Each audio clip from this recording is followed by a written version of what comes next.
ये है कि 28 जून 2018 को एनसीटी ने हमें एक गैजेट बनाया था, राजपत्र जारी करके बोला था कि 1 to 5 के लिए बीएड एलिजिबल है। ज्वाइनिंग के बाद 2 साल के अंदर ब्रिज कोर्स करना पड़ेगा। ये 28 जून 2018 का राजपत्र आया था, जिसके बाद से देश भर में हम सभी लोगों ने देश भर में करोड़ों लोगों ने बीएड किया कि 1 to 5 में एलिजिबल होना चाहिए। 1 to 5 में वैकेंसी रहती है, क्योंकि हायर के लिए वो बहुत सारे उसमें सब्जेक्ट कॉम्बिनेशन और तमाम कार्रवाइयाँ होती है, उसमें एलिजिबिलिटी नहीं हो पाते, बहुत सारे लाखों ऐसे लड़के नहीं हो पाते। अब जब हमने वो किया, उसके बाद अभी क्या हुआ, उनकी क्या क्या खामियाँ रहीं उसको तो हम खाकर नहीं डालते। अब थोड़ा सा शॉर्ट में पढ़ देना है ना।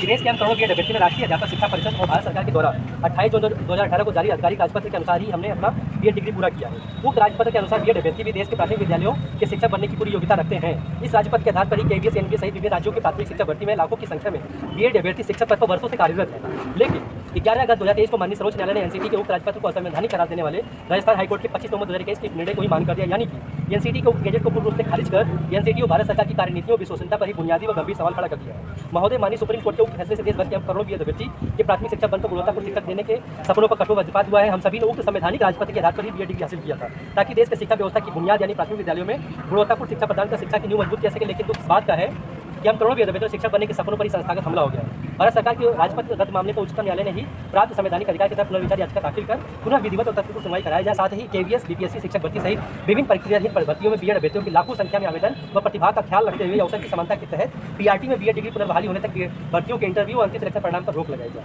अतः इसी एकमात्र उम्मीद के साथ आपको यह पत्र लिखा जा रहा है कि एनसीटी, शिक्षा मंत्रालय और भारत सरकार मिलकर बीएड डिग्री को देश भर के प्राथमिक विद्यालयों में गुणवत्तापूर्ण शिक्षा है तो बीएड डिग्री योग्यता हमेशा के लिए सुनिश्चित करने वाला अध्यादेश बिल अविलंब पारित कर देश के करोड़ों बीएड अभ्यर्थियों के साथ इंसाफ करेंगे। इस अध्यादेश के तहत जारी होने वाले नए संवैधानिक राजपत्र द्वारा बीएड अभ्यर्थियों को दिनों में भी प्राथमिक शिक्षा बनने की उम्मीद को पूरा जिला किया जाए। उक्त विशेष मांग पूरा होने पर देश भर के करोड़ों बीएड अभ्यर्थी व उनके परिजन आपके बहुत शुक्रगुजार होंगे। सरकार से निवेदन है कि करोड़ों बीएड अभ्यर्थियों को उज्जवल भविष्य के लिए अध्यादेश लाए और हमारे भविष्य को अंधकार में होने से बचाए। माननीय सर, यही गुजारिश है।